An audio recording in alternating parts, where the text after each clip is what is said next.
নমস্কার প্রিয় বন্ধুরা, আজকে এই গরমে একদম শান্তি পাওয়ার জন্য আর শরীরের বিভিন্ন রোগ প্রতিরোধ ক্ষমতা বাড়ানোর একটি পানীয় নিয়ে এসেছি আমি। তো আমার এই নতুন ভিডিওতে সকলকে স্বাগত জানিয়ে শুরু করছি আমার ভিডিওটি। চলুন, এই জিনিসটা বাজার থেকে আমি প্রায় 1 কিলো 700 গ্রামের মতো কিনে এনেছি। এনে পরিষ্কার জলে আমি ভিজিয়ে দিচ্ছি। আমি 5 থেকে 6 ঘন্টা অবধি এটা ভিজিয়ে রেখেছি। তারপরে আমি এর কাত বার করে নেব। তো বন্ধুরা, ভিডিওটি ভালো লাগলে তো পুরো ভিডিও অবধি আমার সাথে থাকুন। নতুন হয়ে থাকলে আমার চ্যানেলটিকে সাবস্ক্রাইব করে বেল আইকন প্রেস করে রাখবেন। এই দেখুন, আমি প্রায় 6 ঘন্টা পরে ফিরে এসেছি। তেঁতুলটা খুব ভালোভাবে ভিজে গেছে, বলেই দিলাম।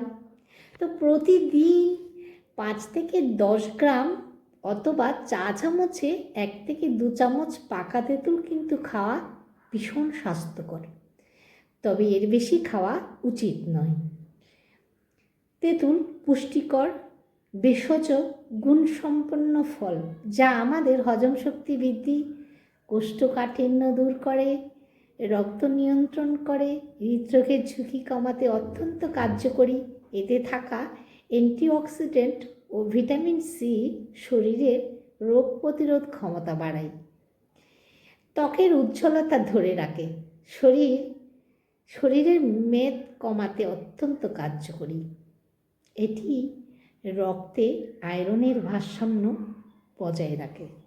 তো আমি তেঁতুলটা কিন্তু বেশ ভালোভাবে ছেঁকে নিচ্ছি। যতটা সম্ভব পরিষ্কার করে যত জল প্রয়োজন হয় ততটা জল দিয়ে আমি বেশ এর কাতটা বার করে নেব। তারপর কি করে কি বানাচ্ছি বন্ধুরা, দেখতে থাকুন। ও হ্যাঁ, এটি প্রেশার কমাতেও কিন্তু সাহায্য করে, সবচেয়ে বিশেষ কার্যকরী। যখনই দেখবেন বাড়িতে কারো প্রেশার বেড়ে গেছে, সঙ্গে সঙ্গে বাড়িতে রাখা তেঁতুল একটুখানি জল দিয়ে গুলে খাইয়ে দিলে প্রেশারটা কিন্তু নেমেই যায়। এটা কিন্তু আমরা অনেকেই জানি, শতকরা হয়তো 90% আমরা জানি, এটা হয়তো 10% জানেন না। তার জন্য আজকে আমার এই ভিডিওটি। তো খারাপ রক্তকে কিন্তু পরিষ্কার করে, কোলেস্ট্রল নিয়ন্ত্রণেও রাখে কিন্তু। তো বন্ধুরা, আজকে এই দেখুন বেশ ভালোভাবে অনেকখানি কাত বার হয়ে গেছে। তো আমি বেশ ছেঁকে নিয়েছি। কতটা দানা বেরিয়েছে দেখুন, অনেকক্ষণ সময় ধরে এটাকে পরিষ্কার করে বেছে দানাগুলো বার করে একদম কাত বার করে নিচ্ছি। এবার আমি এখানে দেখুন একটা প্যানের মধ্যে মৌরি দিলাম, তারপরে হচ্ছে গোলমরিচ, এখানে দিলাম আমি ধনে, সবই ওই ছোট্ট বাটিতে পরিমাণ মতোই দিয়েছি। এখানে 4-5টা শুকনো লঙ্কা নিয়েছি। শুকনো লঙ্কাটা আমি ছোট ছোট টুকরো করে কেটে দিয়েছি, যাতে আমার এটা গুঁড়ো করার সময় বেশ সুবিধে হয়। তার জন্যেই আমি এটা ছোট ছোট করে কেটে দিয়েছি। তো বন্ধুরা, সবকটা এবার দেখুন আমি মশলাগুলো বেশ ভালোভাবে ভেজে নেব। খুব সুন্দর যখন একটা গন্ধ বেরোবে, আমি চুলোর আঁচটা নিভিয়ে দিয়ে এই মশলাগুলোকে ঠান্ডা হতে দেব। ততক্ষণে দেখুন এখানে আমি চুলোয় প্যানটা বসিয়ে দিয়েছি। বসিয়ে দিয়ে কাঠটাকে আমি ঢেলে দিচ্ছি।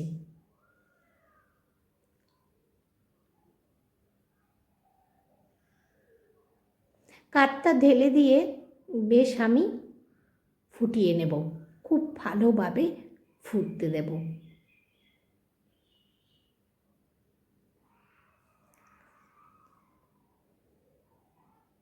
খুব ভালোভাবে যখন ফুটে উঠবে, তারপর আমি এক একটা জিনিস মিক্স করব। বন্ধুরা ভিডিওটি স্কিপ করবেন না। সবাই কিন্তু আমরা আম পানা বিভিন্ন ধরনের পানা খেয়েছি, কিন্তু আজকের এই রেসিপি হচ্ছে তেঁতুল পানা। আর ওই বড় টুকরোটি কি দিয়েছি দেখতে পেয়েছেন? ওটা হচ্ছে সন্দুক লবণ। অতটা লাগবে না, কিন্তু অত বড় দিয়েছি। তো কি করব দেখুন তো, অত বড়টা দিয়ে আমি কি করছি। এবারে দেখুন, বেশ কিছুক্ষণ ফুটে যাওয়ার পরে এখানে আমি চিনি দিয়ে দিচ্ছি প্রায় পরিমাণ মতো। এই এক কৌটোর থেকে অল্প একটু রেখে পুরো কৌটোটা ঢেলে দিচ্ছি। চাইলে আপনারা গুঁড়ো দিতে পারেন। দেখতে পেয়েছেন পুরো কৌটোটা আমি দিয়ে দিয়েছি। এবারে দেখুন, ওই নুনের টুকরোটা, সন্দুক লবণের টুকরোটা আমি তুলে নিয়েছি। যে একটু চেখে দেখেছি নুনের পরিমাণটা ঠিক আছে, তখন আমি তুলে নিয়েছি। এবারে দেখুন, এখানে আমি দিচ্ছি পুদিনা পাতা পেস্ট করে রাখা ছিল, ওটাও এখানে দিয়ে দিলাম। এবারে এদিকে মশলাগুলো আমার ঠান্ডা হয়ে গেছে। এবারে আমি এটা গুঁড়ো করে নিচ্ছি। গুঁড়ো করা হয়ে গেছে। এবারে দেখুন তো কি ভালোভাবে একদম টকবক করে ফুটে যাচ্ছে। এবারে দেখুন, আমি এখানে ভিনেগার নিয়েছি। এবারে আমি এখানে দিয়ে দেবো আমার পরিমাণে ভিনেগার। এখানে আমি 3 থেকে 4 চামচের মতো ভিনেগার দিয়ে দিয়েছি, চা চামচে অবশ্যই। এবারে সেই গুঁড়ো মশলাটা পুরোটাই দিয়ে দিলাম এখানে। তারপর বেশ ভালোভাবে মিশিয়ে নেব। তো বন্ধুরা, এরকম একটা প্রচুর গরমে প্রতিদিন যদি 1 গ্লাস করে খান, এতে আপনার গরমটাও কম লাগবে, সাথে শরীরে বিভিন্ন ধরনের আমি যা যা বলেছি সব কিছু কিন্তু এটা আপনি উপকার পাবেন। এবারে আমি সবচেয়ে লাস্টে দিয়ে দিচ্ছি লাল লবণ, মানে যেটা আমরা বিট নুন বলি। বিট নুন দেওয়ার পরে এটা কিন্তু আরও অপূর্ব হয়ে গেছে। তো চাইলে আপনারা চিনিটাকে কিন্তু অ্যাভয়েড করতে পারেন। যারা টক খেতে ভালোবাসেন তারা কিন্তু ওই টকেই খেতে পারবেন, চিনিটাকে বাদ দিয়ে অন্যান্য সব কিছু দিয়ে রেখে দিতে পারেন। এভাবে আমি কিন্তু বেশ নিভিয়ে দিয়েছি। ফুটে যাওয়ার পরে, ঠান্ডা হওয়ার পরে দেখুন, আমি এবার বোতলে ভরে নেব। তার জন্য আমি 2টো কাচের পাত্র নিয়ে নিয়েছি। এবারে আমি বেশ নেড়ে নিলাম। একদম ঠান্ডা হয়ে গেছে। ঠান্ডা হওয়ার পরে কিন্তু আপনারা কাচের জারে অবশ্যই সংগ্রহ করবেন এটা। এতে বেশ কিছুদিন আপনার এটা ভালোভাবে চলে যাবে।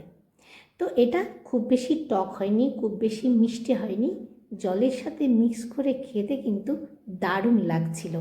তো বন্ধুরা, এরকম একটা রেসিপি আগে কখনো কি দেখেছেন? না দেখলে অবশ্যই বেশি বেশি করে শেয়ার করে রাখুন। এই গরমের মধ্যে ভীষণ উপকারী আমি এই তেঁতুলের এরকম একটা পানীয় খাওয়ার জন্য, মানে তেঁতুল পানা বানিয়ে রেখেছি। বেশি মানে ধরুন 3 মাস তো আমার মোটামুটি চলেই যাবে। তো আপনারাও কিন্তু চটজলদি নিয়ে আসুন তেঁতুল, এনে এইভাবে করে কাচের জারে সংগ্রহ করে রাখুন। আর অতিরিক্ত যে কোনো কিছুই কিন্তু খেলে আমাদের অসুবিধা হয়, সেটা আমরা জানি। কিন্তু তাই অতিরিক্ত না খেয়ে আমি যেই পরিমাণ বলেছি সেই পরিমাণে কিন্তু প্রতিদিন সেবন করুন বা খেতে পারেন। খালি পেটে খেলে যাদের অ্যাসিডিটি হয় বা যাদের অ্যাসিডিটির সমস্যা থাকে, তারা কিন্তু কিছু খাওয়ার পরে খেতে পারেন। এটা দুপুরে আপনি খাওয়ার পরে খেতে পারেন, বা অথবা সকালবেলা ব্রেকফাস্টের পরেও কিন্তু 1 গ্লাস শরবত করে খেতে পারেন এটাকে। এটা উপকারী তো বিভিন্ন ধরনের, আমি বলেছি কি কি উপকার আছে। তো আর পরিমাণটাও কিন্তু মনে রাখবেন, 5 থেকে 10 গ্রাম অথবা 1 চামচ থেকে 2 চামচ এটা 1 গ্লাস জলের সাথে মিক্স করে প্রতিদিন খেতে পারবেন। তো বন্ধুরা, ভিডিওটি কেমন লেগেছে কিন্তু অবশ্যই জানাবেন আমাকে। আপনারা আগে বানিয়ে খান, তারপর কমেন্ট করুন, তারপর আমাকে বলে যাবেন কেমন লাগছে জিনিসটা। আপনি এটা প্রতিদিন খেতে পারবেন। তো বন্ধুরা, আজকের ভিডিওটি কেমন লেগেছে অবশ্যই জানাতে কিন্তু ভুলবেন না। আর আমার চ্যানেলে নতুন হয়ে থাকলে অবশ্যই চ্যানেলটিকে সাবস্ক্রাইব করে বেল আইকন প্রেস করে রাখবেন এরকম সুন্দর সুন্দর ভিডিওগুলো পেতে। বিশেষ উপকারী ভিডিও আমি পোস্ট করার চেষ্টা করি। আপনাদের কেমন লাগে সেটা কিন্তু অবশ্যই জানাতে ভুলবেন না। আর আপনার একটা লাইক কিন্তু অনেক জনকে আমার এই ভিডিওটি পৌঁছে দিতে পারে। তো আজকের মতো ভিডিওটি বন্ধুরা এখানে শেষ করছি। ভালো থাকবেন, সুস্থ থাকবেন। নতুন ভিডিওতে আবারও দেখা হচ্ছে।